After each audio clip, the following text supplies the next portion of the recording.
Hello दोस्तों, स्वागत है आपका मेरे इस यूट्यूब चैनल STR एकेडमी पर, जहां पर हम BSc के सभी सेमेस्टरों के लिए जूलॉजी और बॉटनी पढ़ते हैं।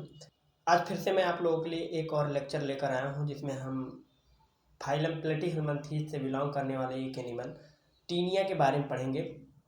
टीनिया क्या है, वो क्या लाइफ साइकिल कैसे पूरी करता है, उसका जो मॉर्फोलॉजी उसकी क्या होती है, इसके बारे में आज चर्चा करेंगे। तो चलिए शुरू करते हैं। Taenia Taenia commonly known as tapeworm. ये जब हमने प्लेटीहेल्मिन्थीज पढ़ा था, तो जितने भी प्लेटीहेल्मिन्थीज से बिलोंग करने वाले एनिमल्स हैं उनको क्या कहा जाता है, टैपवर्म कहा जाता है।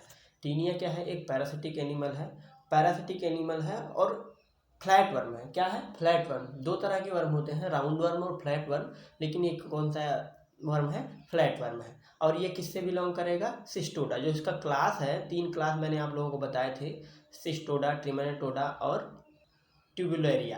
क्या, ट्यूबुलेरिया। ये 3 क्लास बताई थी, उनमें से जो सिस्टोडा क्लास है उसी से क्या करता है, टीनिया बिलोंग करता है। टीनिया किससे बिलोंग करता है, सिस्टोडा से बिलोंग करता है। और ये क्या करता है, जो ऐसा पैरासाइट है जो कि बहुत सारे इनवर्टिब्रेट में क्या करता है, इन्फेक्शन करता है, यानी कि उनके अपनी लाइफ साइकिल पूरी करने के लिए उनके अंदर इन्फेक्ट करता है। जैसे इसमें ह्यूमन भी इंक्लूड है, यहाँ दिया गया है। चलिए आगे पढ़ते हैं। Class Cestoda within the phylum Platyhelminthes, ये तो हमने जान लिया। These worm are internal parasite that infect the intestine of the various invertebrate including humans. ये बात हम सभी जानते हैं कि ये क्या है, एक पैरासाइट है और ये ह्यूमन को इंक्लूड करते हुए बहुत सारे वर्टिब्रेट के क्या होता है, इंटेस्टाइन में इन्फेक्ट करता है। These several species of Taenia that can infect different host and their life cycle involve the complex stage of development and production. इनकी लाइफ साइकिल क्या है, बहुत ही कॉम्प्लेक्स है, क्योंकि ये इनकी लाइफ साइकिल पूरी करने के लिए इन्हें कई सारे होस्ट के पास जाना पड़ता है। एक ही लाइफ साइकिल पूरी करने में कई होस्ट लगते हैं, तो लाइफ साइकिल क्या हो जाती है, थोड़ी हार्ड हो जाती है, कठिन हो जाती है पूरी करना। कैसे कठिन हो जाती है, ये हुआ कि जैसे आप लोग समझ, एक होस्ट के अंदर ये है, अब ये जो दोबारा जब दूसरे होस्ट पर जाने लगेंगे तो क्या पता कि वो दूसरे होस्ट पर पहुंच पाए या ना पहुंच पाए, तो लाइफ साइकिल क्या रह जाएगी, अधूरी रह जाएगी। तो लाइफ साइकिल पूरी करनी इनके लिए बहुत कॉम्प्लेक्स होती है। आगे इनकी मॉर्फोलॉजी दी गई है, तो चलिए देखते हैं मॉर्फोलॉजी में क्या करना है। लिखा है मॉर्फोलॉजी ऑफ टीनिया। टीनिया की मॉर्फोलॉजी पढ़ना। Tapeworm have a unique morphology adapted for the parasitic life style. इनकी जो यूनिक मॉर्फोलॉजी है ये किसके लिए अडाप्ट है, पैरासिटिक लाइफ के लिए, कि इनको क्या करना है, कुछ करना खुद नहीं है, जो भी होस्ट के अंदर जाएंगे वहीं से भोजन लेना है। तो आगे देखिए क्या लिखा है, स्कोलेक्स। पहला क्या है, स्कोलेक्स। इनकी मॉर्फोलॉजी में पहला है scolex. The interior end of tapeworm is called the scolex. अभी स्कोलेक्स का आप लोगों को मैं फिगर भी दिखाऊंगा। जो फ्लैट वर्म है उसके 2 एंड है, एक इंटीरियर एक पोस्टीरियर। इंटीरियर पोस्टीरियर आप लोगों को पता ही होगा, जो आगे का हिस्सा होता है उसे इंटीरियर के एंड कहा जाता है, और जो पीछे का हिस्सा है उसे पोस्टीरियर कहा जाता है। तो जो आगे का इसका एंड होता है, यानी इंटीरियर एंड, वहाँ पर क्या होता है, स्कोलेक्स होता है। Who is equipped with the specialised structure of for attachment to the host intestine wall. Equipped का मतलब ये होता है कि जैसे आप लोगों ने सुना होगा कि महाभारत की कहानियों में सब लोग शस्त्रों से सुसज्जित होकर युद्ध करने जाते थे, ठीक ऐसे ही इसके साथ भी है। ये क्या होता है, इक्विप्ड होता है, मतलब ये लैस होता है अपने सामानों से, मतलब इसकी जो भी स्ट्रक्चर इसको ज़रूरत है कि इंटेस्टाइन, होस्ट की इंटेस्टाइन पर की वाल पर कैसे डिटैच होना है, अटैच होना है, इसके लिए क्या होता है, इसके पास सारे हथियार लैस होते हैं। आगे है, दिस स्कोलेक्स में have sucker, hook and both depending on the species. These adaptation allow the tapeworm to firmly anchor itself to the intestinal lining, where it absorbs nutrient from the host and digestive food. जो scolex होता है इसके पास sucker होता है, suckers होता है या फिर हुक्स होते हैं, या फिर दोनों होते हैं, ये तो स्पीसीज पर डिपेंड करता है। जिससे ये भोजन सक करता है वो क्या होते हैं, सकर्स होते हैं या फिर हुक्स होते हैं।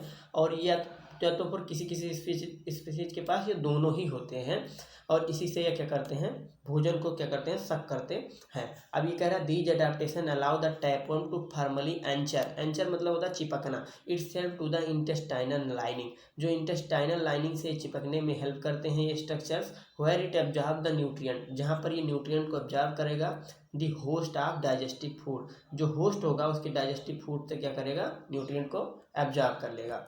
आगे है नेक, आगे कह रहा है neck, behind the scolex is a short unsegmented region called the neck, जो स्कोलेक्स होता है उसके नीचे एक अनसेगमेंटेड रीजन होता है जिसे नेक कहा जाता है।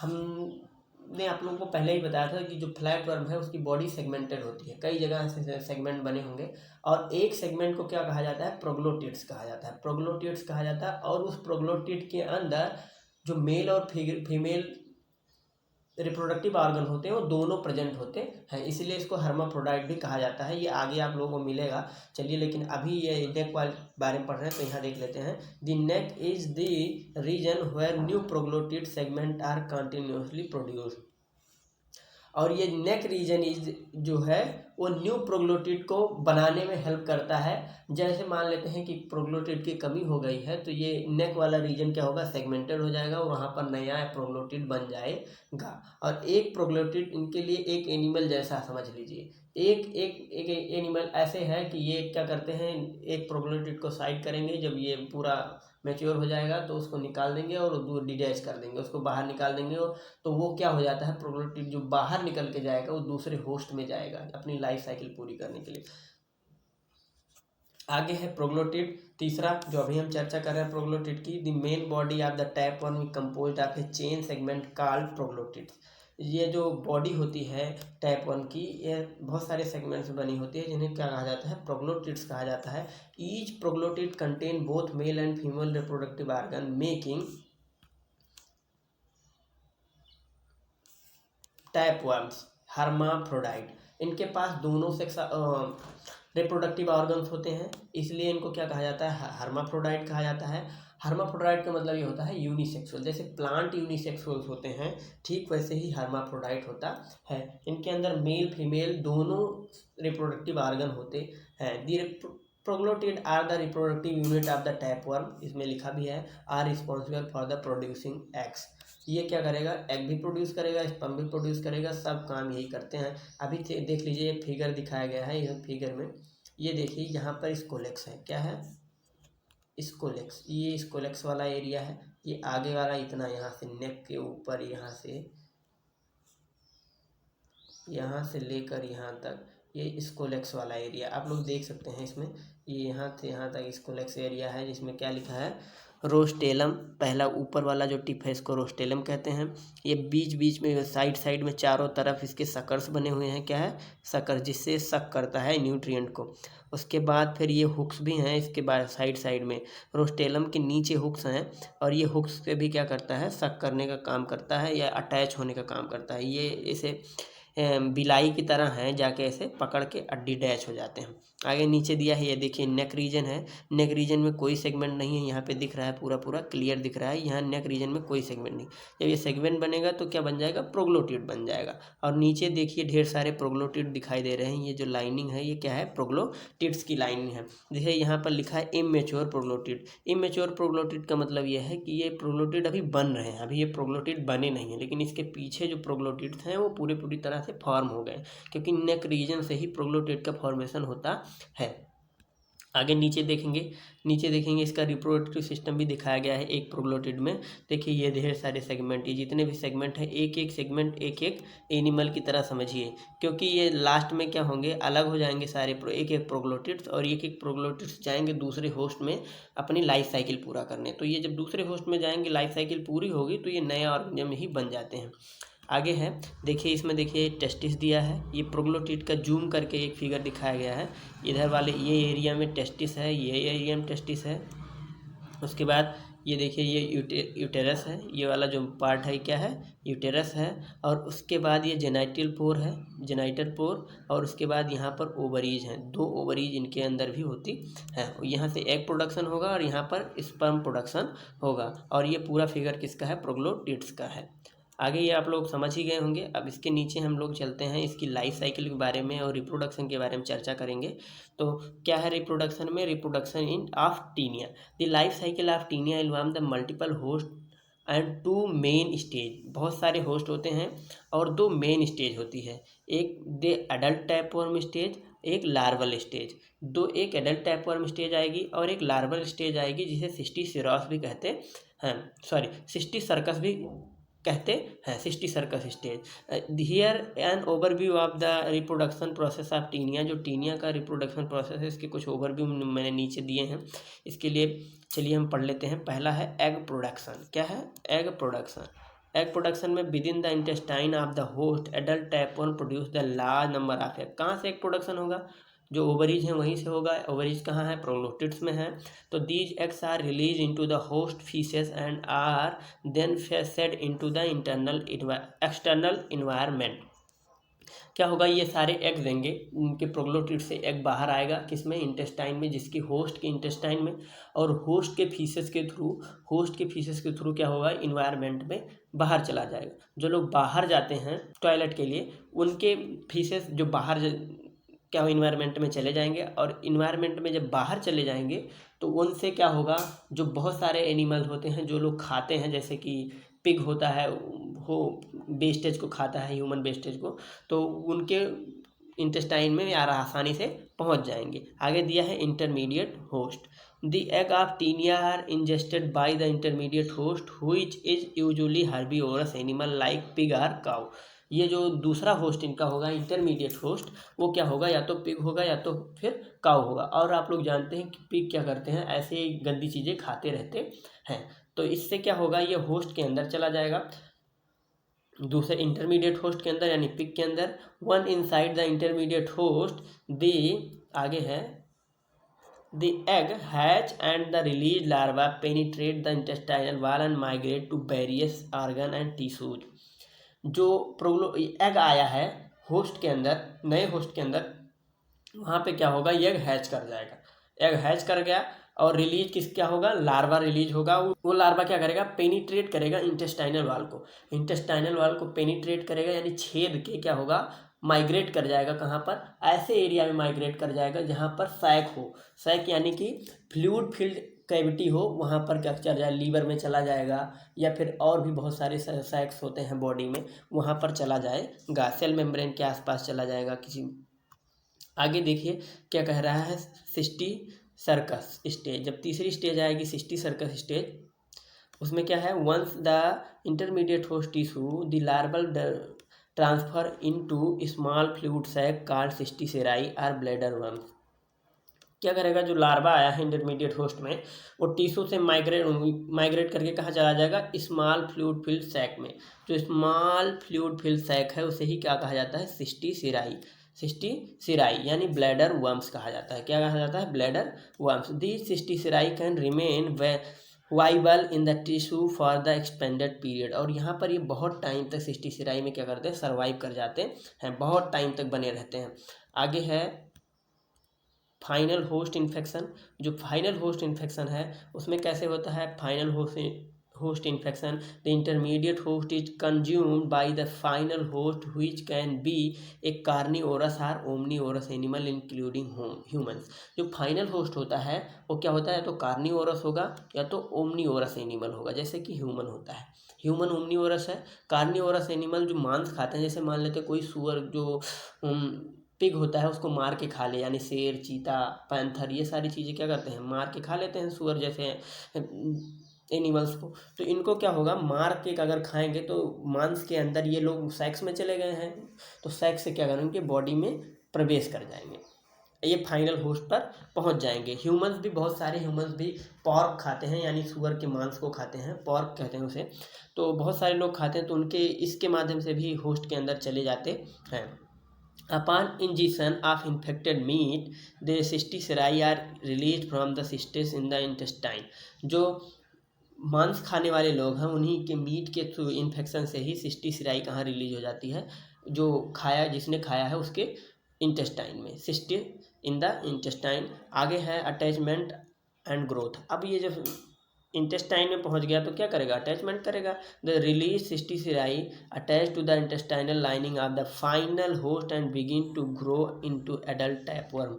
और वहाँ पर जो सिस्टिसिराई गई है, छोटा सा सिस्ट गया है, टुकड़ा गया है, वो मतलब लार्वल स्टेज जो गई है अंदर होस्ट के, उसके इंटेस्टाइन से क्या करेगा, चिपक जाएगा, इंटेस्टाइन से चिपक जाएगा, इंटेस्टाइन की दीवारों से चिपक जाएगा। उसके बाद क्या करेगा, वहाँ पर एडल्ट बनना शुरू हो जाएगा, वहाँ से न्यूट्रिएंट लेगा, अपनी संख्या बढ़ाएगा। उसके जो नेक रीजन्स हैं वो क्या, प्रोग्लोटिड्स बनाने लगेंगे, ढेर सारे प्रोग्लोटिड्स बनेंगे।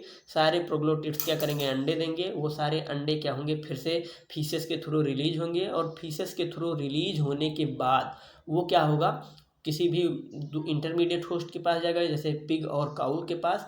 पिग और काऊ ऐसे चीज़ें खाते भी हैं, तो जो उसके बाद इंटेस्टाइन में वो क्या होगा, उन एग्स का हैचिंग हो जाएगी। एग की हैचिंग होने के बाद वो फिर क्या होगा, उनके जो फ्लूइड सैक होता है उसमें आ जाएंगे, मीट में आ जाएंगे, यानी कि मांसल एरिया होता है उसमें आ जाएंगे। उसके बाद जो कोई भी उसके मांस को खाएगा तो उस जो खाने वाला है उसके इंटेस्टाइन में ये क्या कर जाते हैं, सिस्टिस प्रवेश कर जाते हैं। आगे है the scolex attach to the intestine and the neck continuously produce a new proglottid each containing reproductive organ. Neck ही क्या करता है, प्रोग्लोटिड बनाता है, और जैसे ही ये अटैच करेंगे नेक धीरे धीरे प्रोग्लोटिड बनाने का काम शुरू कर देगा, और नए ढेर सारे प्रोग्लोटिड बनके तैयार हो जाएंगे। और जैसे ही प्रोग्लोटिड बनके तैयार हुए, मैच्योर हुए, तो ये क्या करेंगे, एग देने लगेंगे, और एग फिर से वही साइकिल शुरू हो जाएगी। Self fertilization and proglottid seeding. आगे है the hermaphroditic proglottid of the adult tapeworm self fertilize and self fertilize egg develop within the proglottids. इनके अंदर ही फर्टिलाइज एग क्या हो जाते हैं, डेवलप हो जाते हैं। अंदर जो एग रहते हैं और स्पर्म रहता है, दोनों आपस में फर्टिलाइज होकर ही बाहर निकलते हैं, क्या करते हैं, बाहर निकलते हैं। उसके बाद ये क्या करते हैं, आगे अपनी साइकिल शुरू करते हैं। या कह रहा है as they proglottid mature they detach from the tapeworm's body and are passed out within the host faeces completing the life cycle. अपनी लाइफ साइकिल कंप्लीट करने के लिए क्या होगा, जब प्रोग्लोटिड मैच्योर हो जाते हैं तो क्या करेंगे, डिटैच कर जाते हैं अपनी बॉडी से, जो टैपवर्म है उसकी बॉडी से डिटैच करके क्या होगा, बाहर निकल जाते हैं। और बाहर क्या कैसे निकलेंगे, फीसेस के थ्रू निकल जाते हैं। आगे कुछ की पॉइंट की तरह दिया गया है, तो चलिए उसको भी देख लेते हैं। The complex life cycle of Taenia allow them to alternate between multiple host. जो इसकी लाइफ साइकिल है बहुत ज़्यादा कॉम्प्लेक्स होती है, इसलिए ये क्या होती हैं, बहुत मल्टीपल होस्ट के साथ क्या जाती हैं, अल्टरनेट करती हैं। Each playing crucial role in the tapeworm development and reproduction. और जितने भी होस्ट हैं उनके रिप्रोडक्शन और डेवलपमेंट में अपना की रोल दिखाते हैं। उसके बाद infection with the Taenia tapeworm in human and animal can lead the condition called taeniasis.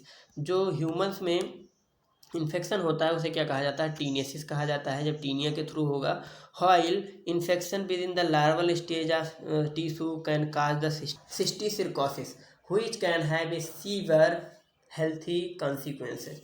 जो सिस्टिसिरकोसिस है वो एक सीवियर हेल्थ कॉन्सिक्वेंस है, यानी कि क्रिटिकल कंडीशन होती है। और टीनियसिस भी कोई क्रिटिकल कंडीशन है। आप खुद सोचिए कि आपके न्यूट्रिएंट को कोई और अगर एब्जॉर्व कर लेगा तो आपकी बॉडी में न्यूट्रिएंट की कमी हो जाएगी। न्यूट्रिएंट की कमी होगी तो बीमारियां घेरती हैं, और आपकी जो हेल्थ है वो धीरे धीरे खराब होता जाएगा। इसके लिए प्रिवेंशन में क्या दिया गया है, तो preventive measure such as proper cooking of meat and good hygiene practice.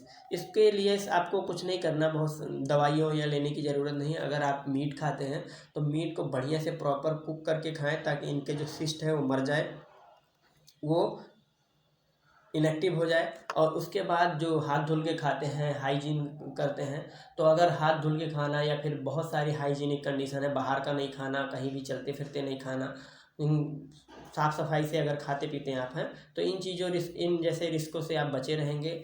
Infection with the Taenia tapeworms reduce the risk of infection. तो ये जो इन्फेक्शन का रिस्क है ये रिड्यूस कर जाएगा अगर आप हाथ बहुत अच्छी सी क्या दिखाएंगे, हाइजीन प्रैक्टिस करेंगे।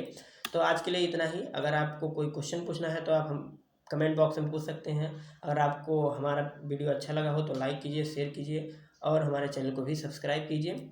एक ज़रूरी सूचना आप लोग ले लीजिए, अगर आप यहाँ तक आ गए हैं तो इस चीज़ का आप लोग नोट्स ज़रूर बनाइए, क्योंकि एग्जाम में आप लोग अगर पढ़ लेंगे, इसमें कोई बहुत ज़्यादा समझने वाली चीज़ें नहीं है, थ्योरी है।